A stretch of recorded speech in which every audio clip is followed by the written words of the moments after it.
नमस्कार दोस्तों, विद्यार्थी ट्यूटोरियल्स के इस ऑनलाइन प्लेटफॉर्म पे आप सभी का स्वागत है। हम आशा करते हैं आप सभी अपने घर पे स्वस्थ होंगे, मस्त होंगे और इस कोरोना से बचे हुए रहेंगे। हम अपना वीडियो शुरू करते हैं। देखिए, कल का जो हमारा टॉपिक था चैप्टर फर्स्ट का आरबीएससी क्लास 9th का हिंदी मीडियम का फर्स्ट चैप्टर चल रहा था, जिसमें अपन ने कल क्या क्या देखा। अपन ने कल देखा था कि पदार्थ किसे कहते हैं। क्या देखा था कि सर पदार्थ पदार्थ किसे कहते हैं। पदार्थ के बाद अपन ने देखा था नेक्स्ट कि पदार्थ जो है किससे मिलके बना हुआ है। पदार्थ के अपन ने देखा था कि पदार्थ जो है बेटा कणों से मिलके बना हुआ है। किससे? कणों से मिलके बना हुआ है। एक मिनट फैन कर दूंगा। पदार्थ जो है वो कणों से मिलके बना हुआ है। उन कणों के कुछ गुण देखे थे अपन ने। उन कणों के क्या देखे थे? कुछ गुण देखे थे, अभिलाक्षणी गुण, जो कि क्या थे कि लगातार गति करते रहते हैं, इनके मध्य कुछ रिक्त स्थान होता है, और इसके अलावा मैंने देखा था कि एक दूसरे को आकर्षित करते हैं। इसके बाद मैंने देखा था पदार्थ की कितनी अवस्थाएं होती है। अवस्थाओं की जब अपन ने बात की थी तो मैंने देखा इसकी जो अवस्थाएं होती है वो 3 अवस्थाएं देखी थी अपन ने, वैसे 5 है लेकिन मूल रूप से 3 होती है। ठोस,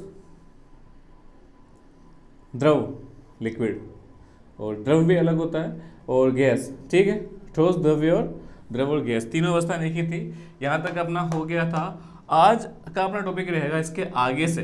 आज का अपना टॉपिक रहेगा इसके आगे से। आज अपन देखेंगे कि क्या हम किसी भी पदार्थ की अवस्था जो है उसको उसमें परिवर्तन ला सकते हैं। क्या कर सकते हैं उसमें परिवर्तन, मतलब चेंज ला सकते हैं क्या।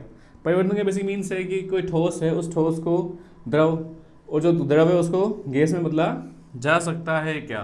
ठीक है, तो आज का अपना टॉपिक और अपना वीडियो इस पे रहने वाला है। ठीक है, अवस्था परिवर्तन, किसी पदार्थ की अवस्था परिवर्तन।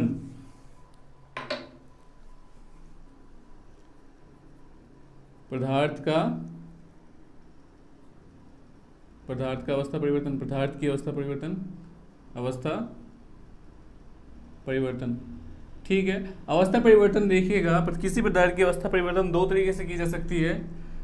पहली तो है तापमान में परिवर्तन से, और दूसरी है दाब यानी प्रेशर के परिवर्तन से। ठीक है, पहले तो हो गई बेटा तापमान के परिवर्तन से, और दूसरी हो गई बेटा प्रेशर के यानी दाब के परिवर्तन से। इसमें आपको ये बात याद रखनी है कि जब अपन तापमान की बात करेंगे तब अपन दाब को क्या कर देंगे?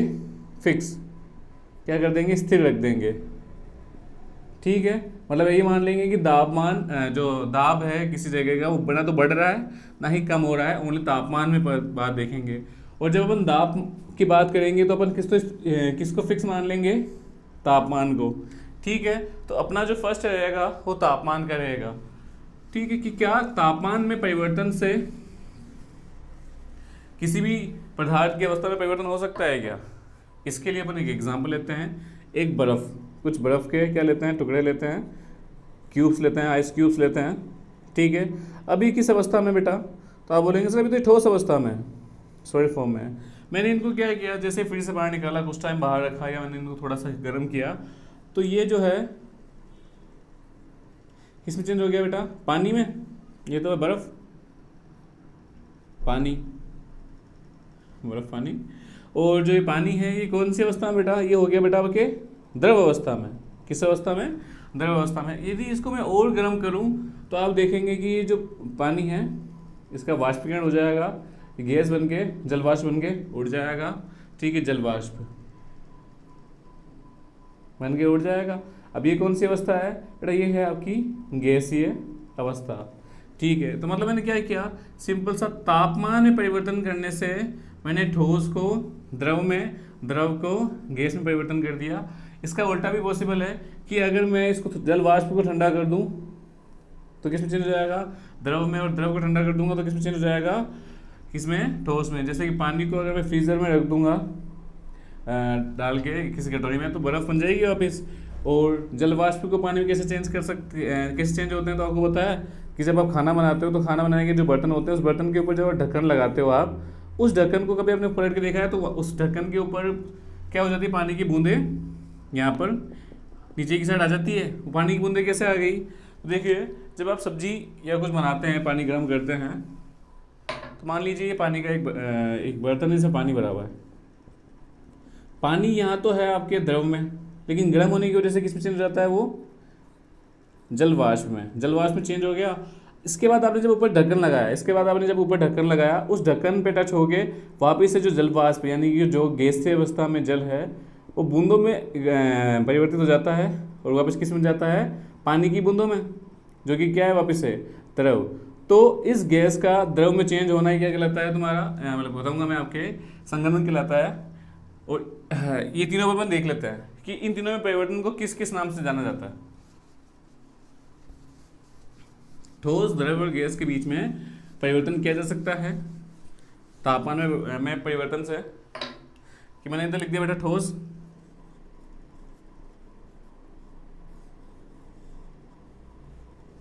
इधर हो गया बेटा द्रव, इधर हो गया बेटा गैस। ठीक है, ठोस, द्रव्य और गैस। ठोस को आप जब गर्म करते हो तो वो क्या केस में चेंज हो जाता है, वो द्रव में कैसे चेंज हो जाता है। इस प्रोसेस को क्या बोलते हैं अपन, संगलन, मतलब कि मेल्टिंग, जिसको अपन बोलते हैं ना मेल्ट हो जाना, इंग्लिश में मेल्ट बोलते हैं, हिंदी में इसको बोलते हैं संगलन, संगलन। ठीक है, संगलन मतलब गलना। और द्रव को ठोस में चेंज करना कहलाता है आपका जमना, है ना, जमाव, फ्रीजिंग। ऐसे कैसे जब द्रव्य गैस में चेंज होता है तो उस प्रोसेस को बोलते हैं, इस प्रक्रिया को तो बोलते हैं वाष्पीकरण। क्या बोलते हैं इसको, वाष्पीकरण। और इस प्रोसेस को यानी गैस से द्रव में परिवर्तन को क्या बोलते हैं, संघनन, संघनन। तो ये समझ में आ गया कि सर ठोस से द्रव में चेंज हो सकता है, द्रव से ठोस में चेंज हो सकता है, द्रव से गैस में और गैस से द्रव में। क्या आप ऐसी कोई चीज़ पता है आपको, ऐसी कोई प्रक्रिया जिससे आप ठोस को सीधा गैस में चेंज कर सकते हो, गैसीय अवस्था में, या किसी पदार्थ को सीधा गैस से ठोस में चेंज कर सकते हो? हाँ, ये भी होती है। इसका मैं एग्जांपल देना चाहूँगा आपके कपूर। अगर आप एक बर्तन के अंदर, एक थाली के अंदर कपूर लें और कपूर को जलाएं, तो कपूर को जलाने से सीधा का सीधा कपूर जलने के बाद क्या हो जाता है, गायब हो जाता है। क्योंकि कपूर जब जलने से पहले तो वो किस रूप में था, ठोस रूप में, और जलने के बाद सीधा किस रूप में उड़ जाता है वो, गैस रूप में। मतलब बिना द्रव में अवस्था में आए ठोस से सीधा गैस में परिवर्तित हो जाता है। इस प्रक्रिया को कहते हैं बेटा आपके ऊर्ध्वपातन। क्या कहते हैं आपके, ऊर्ध्वपतन। ठीक है, पातन, ऊर्ध्वपातन कहलाता है तुम्हारा ये, ऊर्ध्वपातन। और गैस का ठोस में परिवर्तन होना आपका कहलाता है निस्थापन। ठीक है, तो ठोस का इससे आपको कुछ शब्द बताता हूं मैं आपको कि किसी ठोस का द्रव में चेंज होने द्रव में परिवर्तन होने की प्रक्रिया संकलन कहलाती है। किसी द्रव के ठोस में परिवर्तन होने की प्रक्रिया को जमना कहते हैं। किसी द्रव के गैस में परिवर्तन होने की प्रक्रिया को वाष्पीकरण कहते हैं। किसी गैस के द्रव में द्रव में परिवर्तित होने की प्रक्रिया को संघनन कहते हैं। किसी ठोस के बिना द्रव अवस्था में आए सीधा गैस में परिवर्तन होने की प्रक्रिया को ऊर्ध्वपतन कहते हैं, ऊर्ध्वपतन। और किसी गैसीय पदार्थ का बिना द्रव अवस्था में आए सीधा ठोस अवस्था में परिवर्तित होना निस्थापन कहलाता है। ठीक है, तो ये आपको याद रखना है। ये टेबल ये आपकी बुक के अंदर बनी हुई है, यथार्थ ऐसी कैसी बनी हुई है जो आपको याद रखनी है।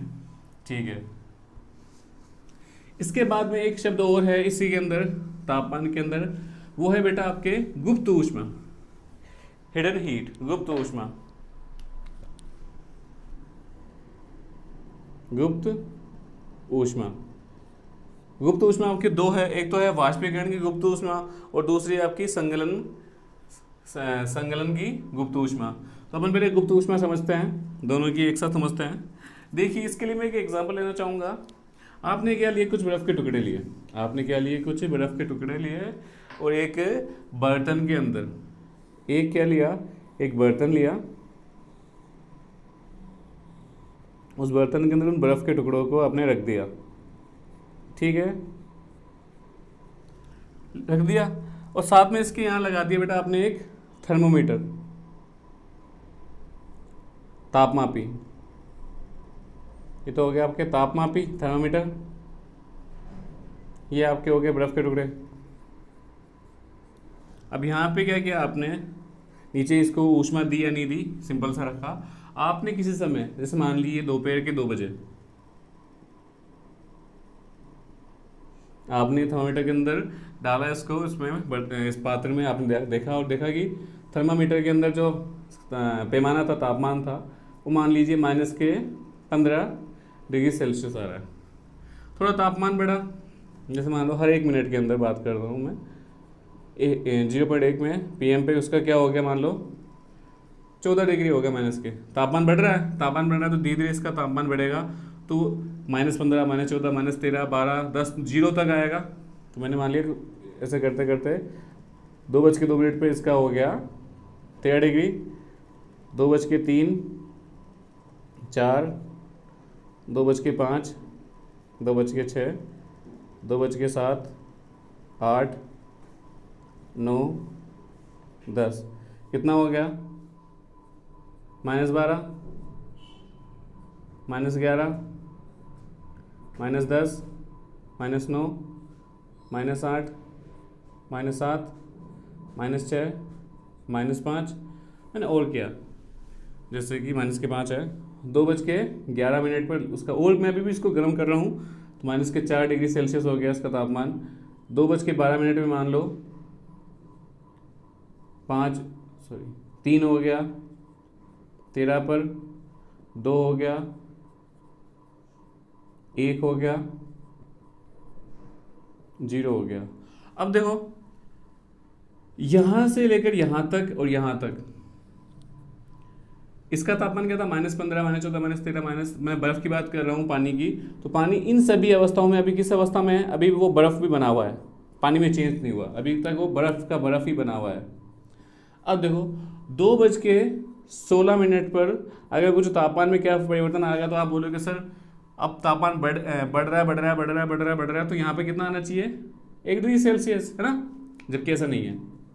यहाँ पे क्या रहेगा, 0 डिग्री सेल्सियस ही रहेगा। क्या रहेगा, 0 डिग्री सेल्सियस ही रहेगा। ठीक है, 2:17 की बात करता हूँ, तभी 0 डिग्री सेल्सियस रहेगा। 2:18 पे 0 डिग्री सेल्सियस रहेगा। लेकिन यहाँ पे जो परिवर्तन होगा वो ये क्या होगा कि बेटा यहाँ पर, इसको थोड़ा इधर लिख लेता हूँ, यहाँ पर बर्फ तो है ही, हल्की सी बर्फ किस में जमा परिवर्तन होने लग जाएगी, पानी में, अवस्था का परिवर्तन होने लग गया। इसमें क्या होगा, इसमें भी पानी धीरे धीरे पानी बढ़ने लगेगा, बर्फ रहेगी, बर्फ भी है और पानी भी है। यहाँ पर भी क्या होगा, बर्फ भी है और पानी है, बर्फ धीरे धीरे कम हो रही है, पानी धीरे धीरे बढ़ रहा है। 2:19, 0 डिग्री सेल्सियस, बर्फ भी है, पानी भी है। अब ऐसे करते करते मैंने मान लिया 2:20 हो गए। अब पूरा का पूरा जो 0 डिग्री सेल्सियस अभी, और पूरा का पूरा जो बर्फ़ है वो किस में चेंज हो गई, पानी में। पूरी की पूरी बर्फ़ है किस में चेंज हो गई, पानी में। अब 2:21 पर तापमान फिर से चलने लगेगा, 1 डिग्री 2 डिग्री बढ़ने लगेगा। इसका मतलब क्या है कि आपने देखा सर यहाँ पर बीच में कुछ समय के लिए आपका जो बर्तन है, बर्तन में ऐसा लग रहा है कि जो थर्मामीटर है या तापमापी वो काम ही नहीं कर रहा, जबकि नीचे आपने भी आग लगाई हुई है, तापमान उसको दे रहे हो, हीट दे रहे हो, लेकिन फिर भी ऐसा लग रहा है कि सर इसमें तापमापी जो है वो काम नहीं कर रहा।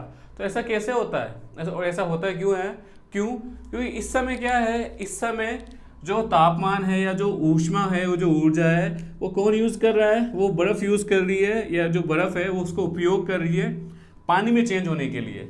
देखो यहाँ से लेकर यहाँ तक तापमान आता क्या, लेकिन बर्फ़ क्या बोली, बोले मुझे नहीं चाहिए ऊष्मा चलने दो। लेकिन जैसे ही 0 डिग्री सेल्सियस आया तो बर्फ़ को पता चल गया कि यार ये वो टेम्परेचर है, ये वो तापमान है जहाँ पर मुझे पानी में चेंज होना है। तो धीरे धीरे वो पानी में क्या होने लग गई, चेंज। और जब तक पानी में चेंज नहीं होती, वो तापमान में क्या नहीं होगा, परिवर्तन नहीं होगा। और तापमान में परिवर्तन नहीं हो रहा, ऊष्मा मिल रही है अभी भी, ऐसा नहीं है कि मैंने इसको बंद कर दिया, हीट है, आग जा रही है, लेकिन वो आग यानी जो ऊष्मा है उसको बर्फ़ खुद यूज़ कर रहा है, खुद उसका उपयोग कर रहा है। इसी को बोलते हैं गुप्त ऊष्मा, इसी को बोलते हैं गुप्त ऊष्मा। क्यों? क्योंकि वो दिखती है, एक बार के लिए ऐसा लगता है कि ऊष्मा जो है वो कहीं गायब हो गई है। समझ में आ रहा है? तो ये होती है आपकी गुप्त ऊष्मा। क्या कि गुप्त ऊष्मा कब आती है? जब अवस्था परिवर्तन होता है। अवस्था परिवर्तन यानी कि जब बर्फ से पानी में, यानी कि ठोस से द्रव में, जब भी आप ठोस से किस में परिवर्तित होगा? द्रव में। तो एक ऐसी अवस्था आएगी जहाँ पे ठोस और द्रव दोनों रहेंगे। ऐसा नहीं है कि सडनली एक सेकंड के अंदर ही ठोस जो है वो द्रव में चेंज हो जाएगा। देखा है कभी आपने? धीरे धीरे चेंज होता है। तो उस समय जो ऊष्मा है वो ठोस या द्रव आपस खुद यूज करते हैं, खुद उसका उपयोग करते हैं अवस्था परिवर्तन के लिए। उस ऊष्मा को कहते हैं क्या? गुप्त ऊष्मा कहते हैं। सेम होता है आपके जब द्रव से आप किस में चेंज होते हो? गैस में, या गैस से द्रव में आप परिवर्तित होते हो, तो उस ऊष्मा को बोलते हैं गुप्त ऊष्मा। आपकी बुक के अंदर लिखी हुई है, एक तो आपकी लिखी हुई है संगलन की गुप्त ऊष्मा, दूसरी लिखी हुई है आपके, एक तो लिखी हुई है आपके संगलन की गुप्त ऊष्मा, और दूसरी लिखी हुई है आपके वाष्पीकरण की गुप्त ऊष्मा। संगलन की गुप्त ऊष्मा की जो परिभाषा आपकी बुक में लिखी हुई है वो ये लिखी हुई है कि ऊष्मा की वह मात्रा जो एक किलो ठोस को किसमें परिवर्तित करने में, द्रव में परिवर्तित करने के लिए चाहिए होती है। और मैंने शुरू में बताया था कि जब अपन तापमान की बात करेंगे तो किसको स्थिर रखेंगे? दाब को। और यहाँ पे दाब क्या है? वायुमंडलीय दाब। कि ऊष्मा की वह मात्रा जो एक किलो ठोस को द्रव में परिवर्तित करने के लिए आवश्यक होती है, और कौन से तापमान पर? वायुमंडलीय तापमान पर, वायुमंडलीय दाब पर। ऊष्मा की वह मात्रा जो एक किलो ठोस को द्रव में परिवर्तित करने के लिए आवश्यक होती है वायुमंडलीय दाब पर, उसको बोलते हैं संगलन की गुप्त ऊष्मा। वाष्पीकरण की गुप्त ऊष्मा में क्या करना है आपको? इस ठोस की जगह लिखना है आपको द्रव, और द्रव की जगह लिखना है गैस। कि ऊष्मा की वह मात्रा जो एक किलो द्रव को गैस में परिवर्तित करने के लिए आवश्यक होती है वायुमंडलीय तापमान पर, उसे कहते हैं वाष्पीकरण की गुप्त ऊष्मा। ये यहाँ से हर साल क्वेश्चन बनता है, याद रखिएगा। इसकी डेफिनेशन पूछी जाती है तो याद रखिएगा। मैंने समझा भी दिया कि होती क्या गुप्त ऊष्मा। गुप्त ऊष्मा मतलब कि ऊष्मा का वह भाग जिसमें कोई भी जो पदार्थ है अपनी अवस्था का परिवर्तन करता है। मतलब कि ठोस है तो द्रव में, द्रव है तो ठोस में, और द्रव से गैस में, और गैस से द्रव में परिवर्तित होता है। तो वो ऊष्मा की कुछ मात्रा को खुद उपयोग करता है, तो उसे ही कहते हैं गुप्त ऊष्मा, हिडन एनर्जी। ठीक है, दो डेफिनेशन आपकी बुक में लिखी हुई है। ये आपके अन्य महत्वपूर्ण बिंदुओं में लिखी हुई है, संगलन की गुप्त ऊष्मा और वाष्पीकरण की गुप्त ऊष्मा। ये की परिभाषा आपको लिखी हुई है बुक के अंदर। और इस चैप्टर के जो नोट्स है वो चैप्टर के एंड होने पर मैं आपको प्रोवाइड करा दूंगा, उसके बारे में आपको चिंता करने की जरूरत नहीं है। तो ये समझ में आ गया होगा आपके कि तापमान में टॉपिक बेटा इतना सा ही था कि तापमान में पहले अपने देखा था कि ठोस का क्या होना, संगलन से किस में चेंज होता है? वो द्रव में, और द्रव के किससे? हिमांक या जमने से उसको क्या किस में परिवर्तित हो जाता है? वो ठोस में। द्रव के वाष्पीकरण से गैस, और गैस के संगनन से द्रव में, और ठोस से सीधा गैस में परिवर्तन होने की जो प्रक्रिया है उसको कहते हैं अध्रुपतन, और गैस से उसको ठोस में परिवर्तन होने की प्रक्रिया को गैस से ठोस में परिवर्तन होने की प्रक्रिया को कहते हैं अपन विस्थापन। ठीक है, ये अपना हो गया। इसके बाद क्या है? इसके बाद आपके क्या है? गलनांक और क्वथनांक, वो भी देख लेते हैं अपन।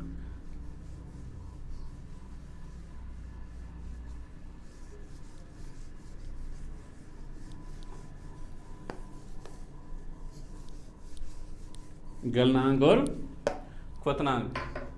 देखो बेटा, वह तापमान जिसपे कोई ठोस द्रव में परिवर्तन होने लग जाता है उसको कहते हैं उसका गलनांक। और द्रव जो है वो अगर ठोस में चेंज हो जाए तो उसको कहते हैं उसका हिमांक। ठीक है, ऐसे कैसे?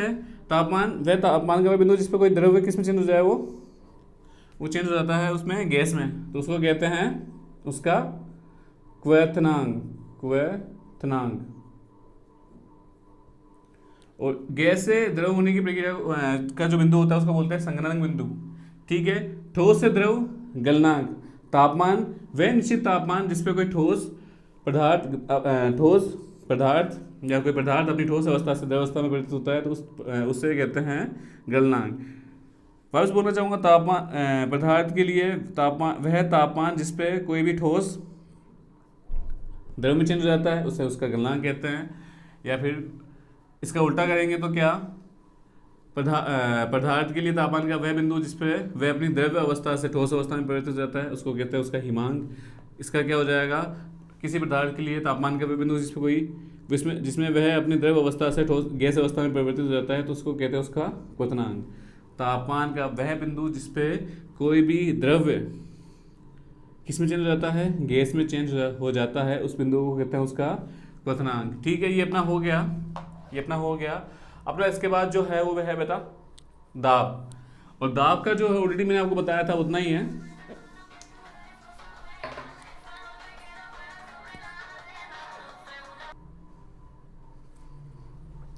ठीक है, मैं बात कर रहा हूँ दाब की।